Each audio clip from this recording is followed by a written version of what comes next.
Welcome back to Indiana Sports Beat Radio from the Hard Truth Distilling Company studios on this Wednesday. Rick Bozich, the captain from WDRB.com, joins us now, and it has been a fantastic college football season, especially for the Indiana Hoosier fans.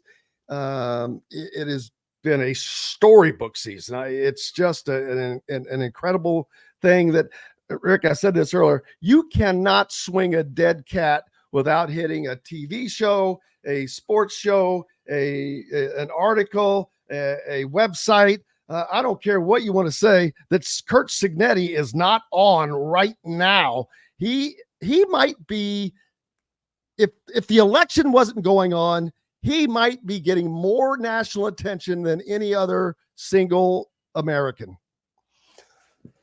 I can't argue with you, man. I mean, he was on Rich Eisen. Was that yesterday? I watched that interview every Monday night. Troy Aikman and Joe Buck mentioned him. Saturday was a 3-hour infomercial for Indiana University and IU football. You couldn't pay enough money to get publicity and advertising like that. I wish that I could get in someone to try to quantify that number, because it is gigantic, people. You're talking about an audience that had millions, I think over like 2.6 million in the last hour, and it's to this demo group of 18 to 24-year-olds who, right, a lot of which are going to be college students, a lot of which are college, but they're going to be college students. When people talk about why is football so important? Why are sports so important? This is why. There is nothing that Indiana's, as great as the Kelly School is, there is nothing the Kelly School can put out that will ever even touch the toe of this. There's nothing that can be put out that gets you the attention that this does. Now there are so many kids that like, I want to go there. I agree. And then the stuff that was said about him on the show, and not just by, Joe Blow, that's Nick Saban saying that stuff about Curt Cignetti and IU. That's Kirk Herbstreit saying it. That's Lee Corso coming back in just a fantastic moment of him coming back to the school that he worked at for 10 years.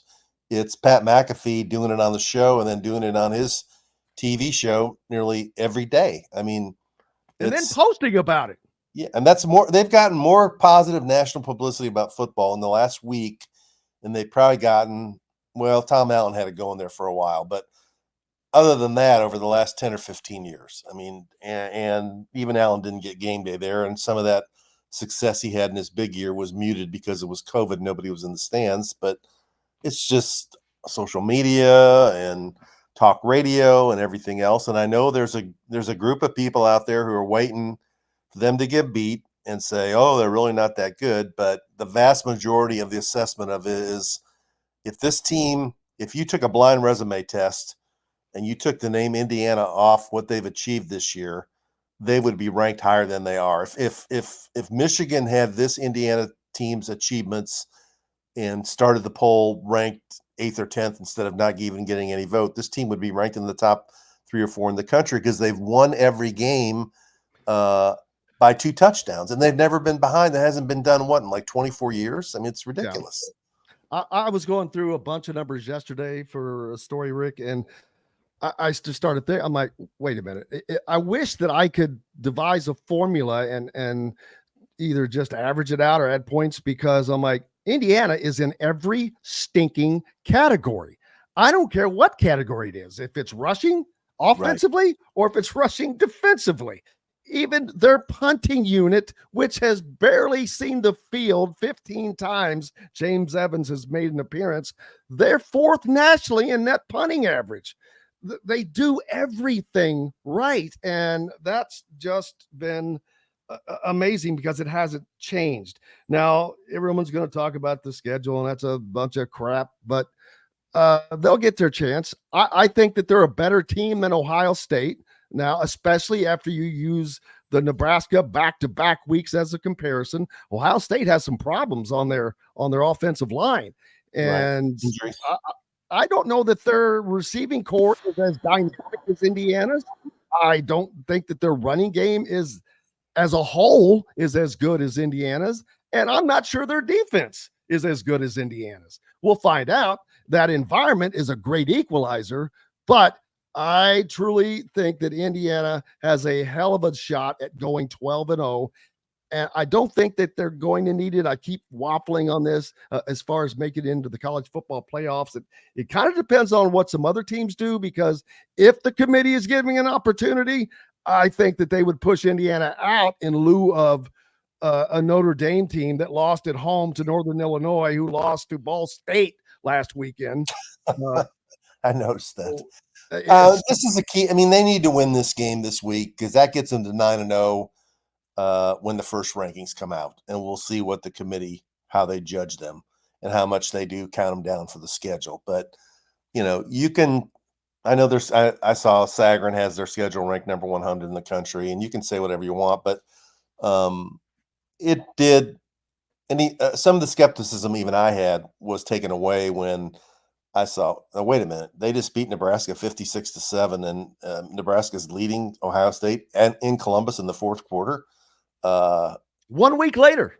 Yeah, I know. I know. And they played Indiana coming off of a bye. I know. I'm aware. That's significant to me.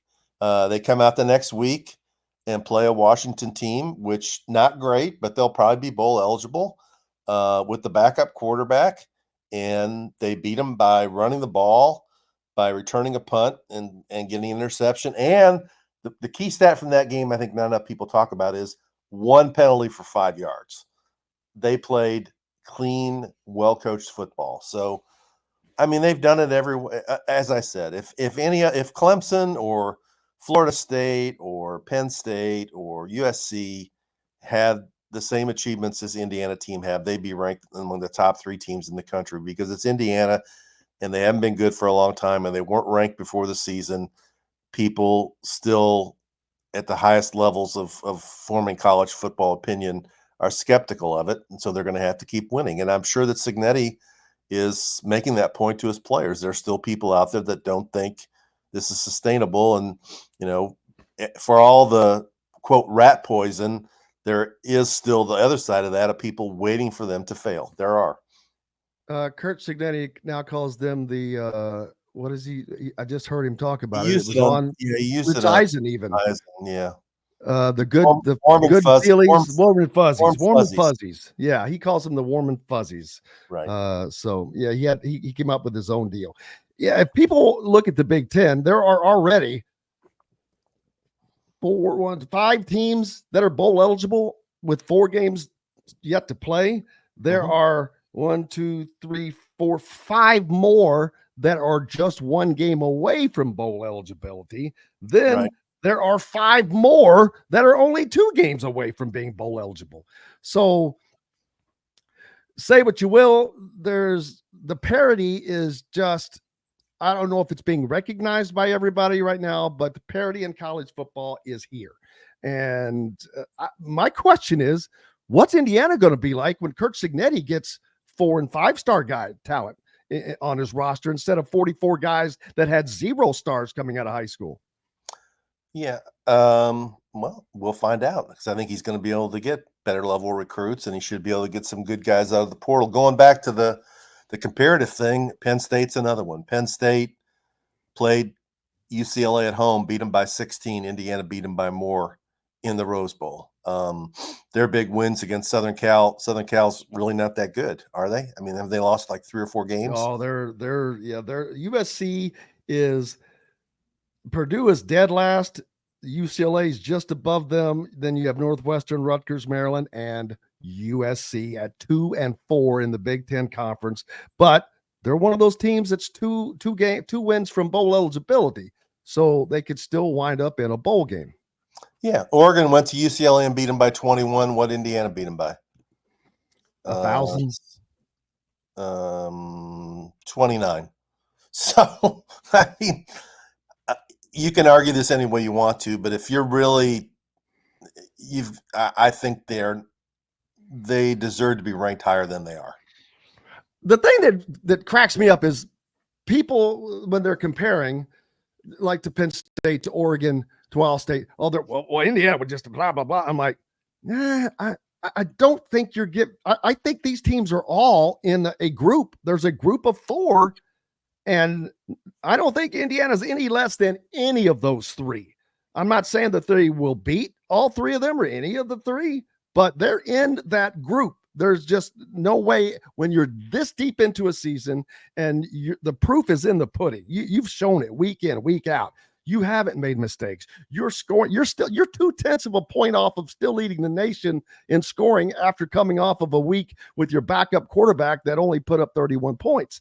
So they're still rolling. They are so much better than people give them credit for. This defense, the offensive line is not getting the credit. That's a unit that has been unbelievable. Rick, they give up less than a sack a game.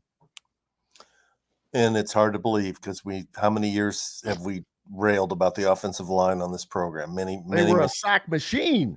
Yeah. And it's a lot of the same guys back from last year, but Kadich came back and has really gotten better, and he's the leader of the group.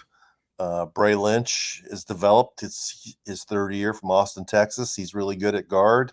They got Wedig, the kid from Wisconsin.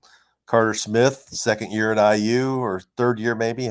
He's 2nd year of eligibility.